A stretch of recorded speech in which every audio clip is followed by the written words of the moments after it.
Buenas noches, toda la verdad está en el aire a través de Luna TV, canal 25, La Cora. Yo soy Tony Rodríguez, formando parte orgullosamente de esta gran familia. Y hoy es el día de la resurrección, el día en que volvemos al jolgorio, al bullicio, a celebrar que el Señor que nos protege está de nuevo con nosotros.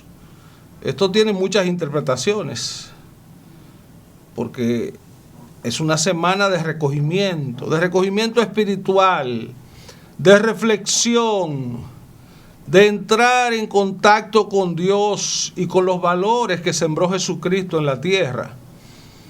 Es un amplio significado que tiene la Semana Santa, pero hay que decir que la Semana Santa es católica, porque entonces, si usted no es religioso o si usted es de otra religión, no debería coincidir con lo que representa la Semana Santa. Esto no es vacaciones. Esto no es simplemente un alto en el trabajo, en la escolaridad. Es un periodo específico para evocar la muerte de un líder, de alguien que brilló por nosotros, los pecadores. ¿Usted se siente pecador? Hay que preguntarse, ¿y qué es el pecado? ¿Usted conoce la teoría del bien y del mal? ¿O usted es de los existencialistas o de los seguidores de Epicúreo que practican solo la felicidad con simpleza, con serenidad? Señores, hay mucho contenido en esto de la Semana Mayor. Enfocado desde el periodismo, estamos contando los muertos, los accidentes, pero yo creo que el pueblo dominicano y de algún modo la sociedad global está en una mejor perspectiva de entender la situación, porque una semana de gasto, una semana de excesos, una semana de desconexión de la rutina, pero también una semana de consecuencias. Una semana en que al final de cuentas, y mañana es el día de contar quién llegó bien, quién no, qué fue lo que realmente pasó, qué hizo cada uno, cada quien. En fin, pero esto es lo que recuerda y es el aniversario de la muerte de Jesucristo. Jesucristo el traicionado por Judas, por su propia gente, el traicionado por los judíos. Jesucristo era judío, o sea, su propia gente. Aquello de no es profeta en su propia tierra. Su propia gente lo traicionó, lo entregó, lo delató, lo puso a que sufriera en una cruz. Pero al final lo que queda es una reflexión de lo bueno y lo malo que representa estar con vida, el compromiso de estar con vida. Los humanos vivimos para el bien, para entendernos, porque esto es un algoritmo de muchos factores, de muchos seres vivos y de seres inanimados que están ahí como un obstáculo. Usted tiene que verlo para no chocar, para no irse por el precipicio. Entonces hay que reflexionar y este obviamente es el periodo ideal para hacerlo. Pero el que está ahora mismo borracho, el que está insolado, el que se mojó, el que se quedó esperando el sol, pero bueno, hubo sol, hubo lluvia en estos días y hubo también mucha reverencia a ese Señor Jesucristo, que lo más probable es que esté muy preocupado ahora por lo que está pasando en Oriente, por lo que está pasando en el mundo, por lo que está pasando con el tema de la guerra, las guerras que se han inventado los imperios, las guerras que se han inventado los fronterizos, los que miran más allá de la frontera como que allá está el enemigo.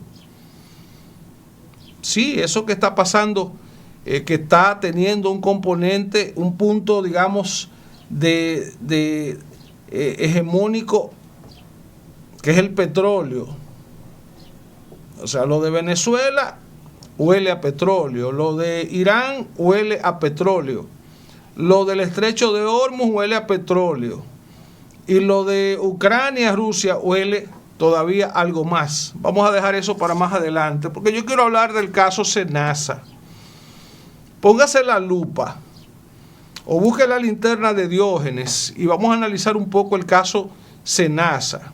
No ha llegado Senasa 2.0, tanto que se ha alardeado desde el Ministerio Público, y resulta que si usted busca las fotos, los videos donde aparecen esos fiscales como protagonistas de la investigación criminal, de la lucha contra la corrupción, si usted busca por ahí por la sigla PETCA, que es ese equipo todopoderoso que persigue a los corruptos, pero que lamentablemente hay gente infiltrada, hay Judas dentro del Ministerio Público, y yo también estoy preocupado. Yo quiero enviarle este mensaje a la magistrada Jenny Berenice Reynoso. Yo también estoy preocupado por saber que usted tiene uno que otro Judas dentro, como lo tuvo Jesús entre los apóstoles. Usted tiene uno que otro traicionero o traicionera que forma parte del equipo, pero que resulta que está jugando a doble agente, al Dios bueno y al diablo malo. Y este caso es un eclipse. Esto es una recaída del Ministerio Público que el propio Ministerio Público la ha provocado, porque es fruto de una investigación, es fruto de un seguimiento y de una coartada en la que cayó este hombre, Valdés Alcántara, un hombre que no sonaba por nada, pero que resulta que al tipo le gustan los buenos relojes, al tipo le gustan los vehículos caros, al tipo le gusta la Dolce Vida, y él no lo escondía porque se exponía exhibiendo su muñeca con... Señores, lamentablemente, lo mucho hasta Dios lo ve. Lamentablemente la lujuria, esa debilidad del ser humano nos lleva al fracaso. Y esto que estamos viendo es parte de un fracaso del propio Ministerio Público, porque el caso Senasa, que es un caso que salpica el gobierno de Luis Abinader, que se va a extender por lo que les resta a este gobierno, y que más adelante se hablará de Senasa y de algún modo estará la relación del gobierno de Luis Abinader, porque precisamente es parte del equipo estratégico, del equipo cercano que llevó 2 veces a la presidencia Luis Abinader, que está mezclado en este caso, pero también es sangre de empresarios, porque aquí quienes llevan el liderazgo de la corrupción son empresarios, son sindicalistas, son gente de sotana. Oiga bien lo que estoy diciendo. Si analizamos el principal foco de la corrupción en este país, hay que ver quién corrompe y quién es corrompido. Es más, yo te corrompo hasta con tu mismo dinero, con tu mismo presupuesto. O sea, yo voy a sortear por una obra que tú me vas a asignar y yo te voy a pasar por debajo de la mesa un sobre, y ahora yo soy el agente corruptor y tú eres el corrupto. Resulta que también eres el político, eres el fiscal, eres el policía, el juez. Y lamentablemente eso está permeando la justicia dominicana y todo el esfuerzo por desterrar la corrupción, por extirpar la corrupción del alma de la sociedad dominicana. Es muy lamentable esto, porque entonces ahora, y digo, es un eclipse, porque en vez de hablar de Senasa 2.0, estamos hablando del fiscal corrupto. Y ahora parecería que el que inició el caso Senasa, que está preso, que el presidente de la República ha dicho: yo tengo amigos pero no tengo cómplices. Yo tengo amigos pero no tengo cómplices. A mi hijo yo le digo: elige tú tus amigos, no permita que te lisonjen y que te busquen de manera interesada porque algo quieren. Entonces el presidente lamentablemente está viviendo la experiencia de saber y reconocer que tiene uno que otro amigo, colaborador por demás, que es corrupto, que es débil ante el pan dañado de la corrupción. Pero eso pasa en el Ministerio Público, eso pasa en la judicatura, eso pasa en los cuerpos militares, eso pasa en la policía, eso pasa en los cuerpos antinarcóticos, pero eso transgrede a la sociedad civil, eso pasa en la oligarquía, en el alto empresariado, eso pasa en el movimiento sindical, eso pasa en el movimiento religioso. Señores, la corrupción es humana. La corrupción es humana, es un pandemonio de la sociedad. Y qué bueno que en la República Dominicana esto se está combatiendo. El hecho de que aparezca visible un fiscal corrupto es parte de la lucha contra la corrupción.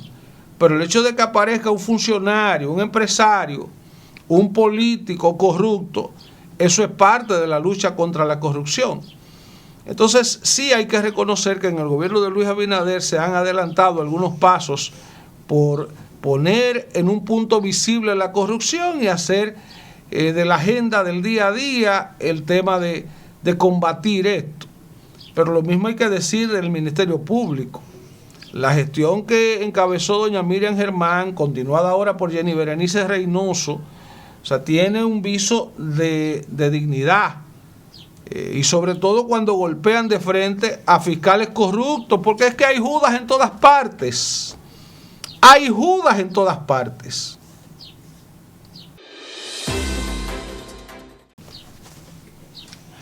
Yo les decía que lo que está pasando en el mundo ahora, todos estos drones belicosos que aparecen, todos estos misiles de largo alcance, toda esta propaganda, todas estas amenazas y toda esta diplomacia exhibiéndose al desnudo, es parte de una guerra por un mineral que ya casi se acaba.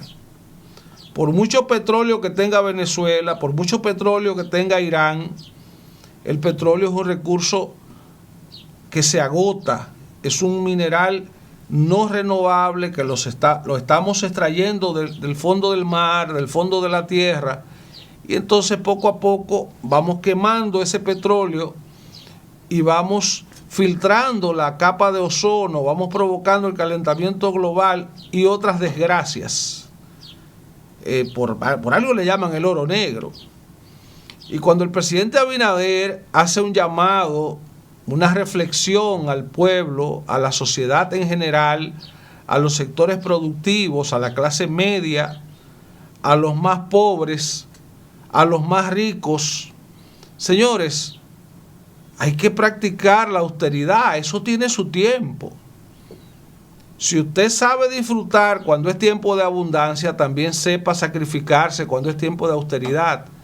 Y lo que está pasando ahora es porque el petróleo está amenazado por la guerra, está amenazado por el intento de recuperar la hegemonía de parte de Estados Unidos, por el intento de recuperar, de mantener la hegemonía imperial de parte de Rusia, de parte de China. Porque todo esto es un juego. Señores, mientras Estados Unidos enfrenta a Venezuela, Venezuela estaba siendo coqueteada, lisonjada, engañada por China y Rusia, porque le estaban sacando el petróleo a precios de vaca muerta. Y entonces Estados Unidos, haciéndole bloqueo a Maduro, a Chávez, lo que hizo fue alejarse del petróleo venezolano.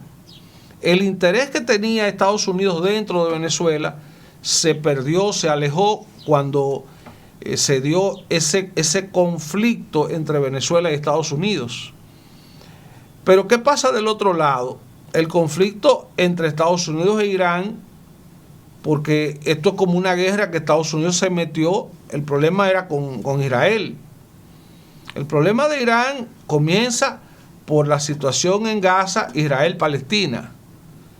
La situación de la estampida de palestinos hacia el Líbano provoca entonces un confrontamiento entre Israel y el Líbano. Después entonces reacciona Irán y se confrontan Israel e Irán.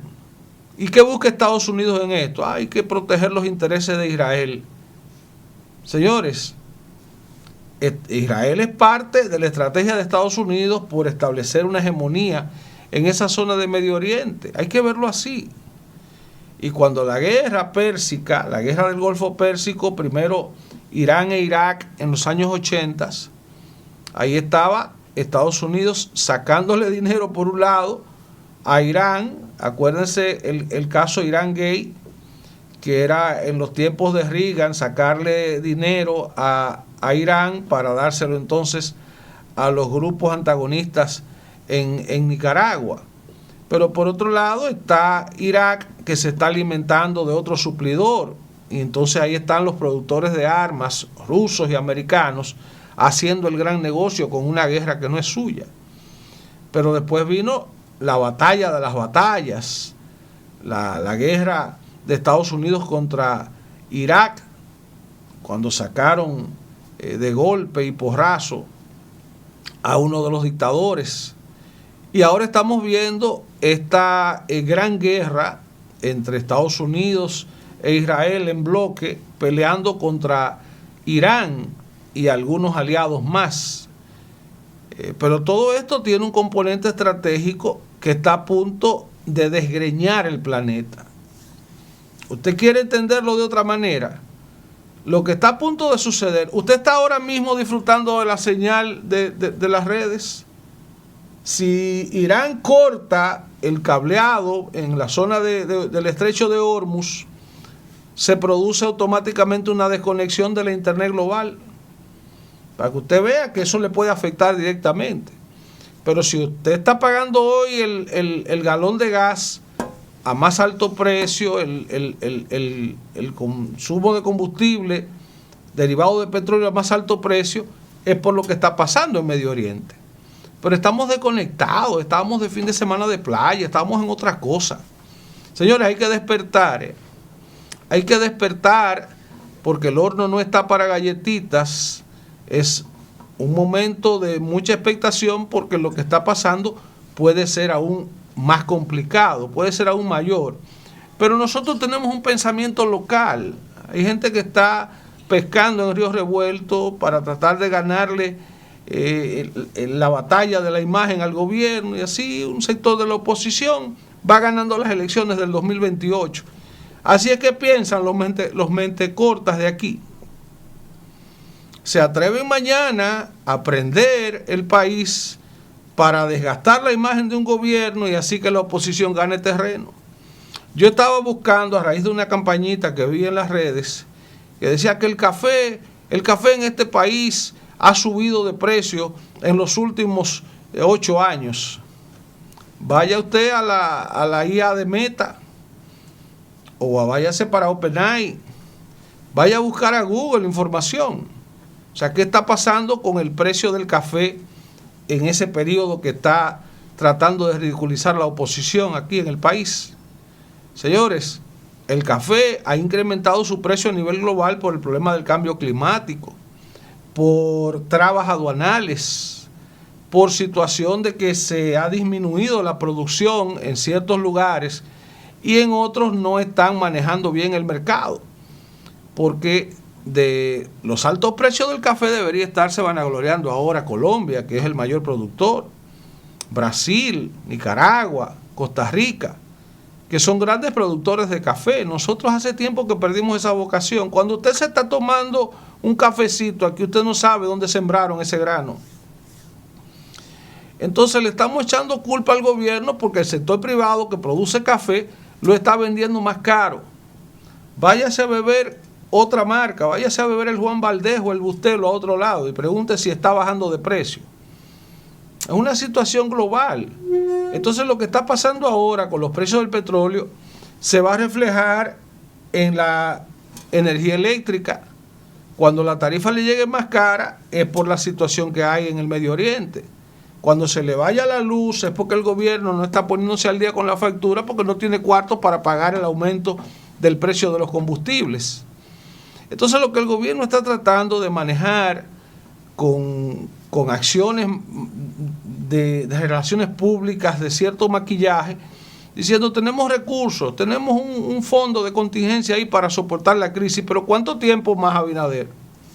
¿Por cuánto tiempo podemos soportar esa crisis? Porque ni siquiera Trump en Estados Unidos, él pensó que era una guerra de 5 a 7 días, y ya cuando la guerra alcanza casi el mes, entonces ahora eso está teniendo un efecto político en Estados Unidos, eso está teniendo un efecto económico en Estados Unidos y en el mundo. O sea, es una crisis degenerativa a nivel global y ni siquiera los que tienen petróleo pueden cantar victoria, porque entonces hay un tapón en la zona del estrecho de Hormuz y ese componente va a afectar otros canales, otras rutas del petróleo. Entonces lo mejor es que no haya guerra, que haya paz en el planeta.